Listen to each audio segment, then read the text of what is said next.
আসসালামু আলাইকুম। হ্যাঁ, কি অবস্থা প্রবাসীরা? খাঙ্কিরুতের দেশে মাইকিরুতের বসবাস।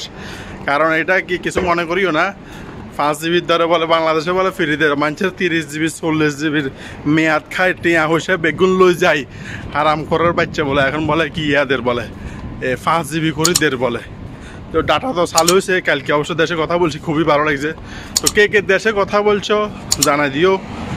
আর ইনশাল্লাহ সবাই আশা করি ভালো আছো। সমস্যা হয়েছে কি জানো না? সমস্যা হয়েছে ওই যে কইলাম দে কার দেশে কার বসবাস।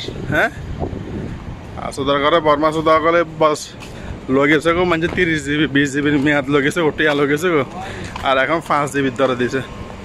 মানুষের কীভাবে যে বেকুব বানার মানে বাংলাদেশের মানুষের মানে বলার বাইরে। কোম্পানিওয়ালা হাঁকে দিলে আবার কি, কোম্পানিওয়ালা গলে মজা মারে দিছে, মানে যেটা কিছু করবা সিম কোম্পানিওয়ালা লাভ, যদি গাড়ি সমস্যা এই জন্য আগে বালা করে চাইতে হবো রোড হারাবের সময়। আর যে পরিমাণ রোদ বর্তমানে ডুবাইতে পড়তেছে, কালো সানগ্লাস ছাড়া মানে রোদের তাপের কারণে তাকানো যায় না। তো এই জন্য সানগ্লাসটা লাগান, এটা কোনো স্টাইল করবে বলে লাগানো রে ভাইয়া।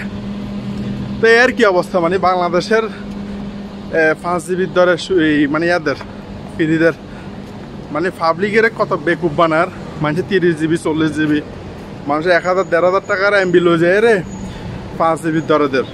এটা কোনো কথা?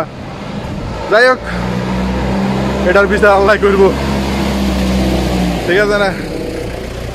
ওকে, আল্লাহ হাফেজ, আসসালামু আলাইকুম।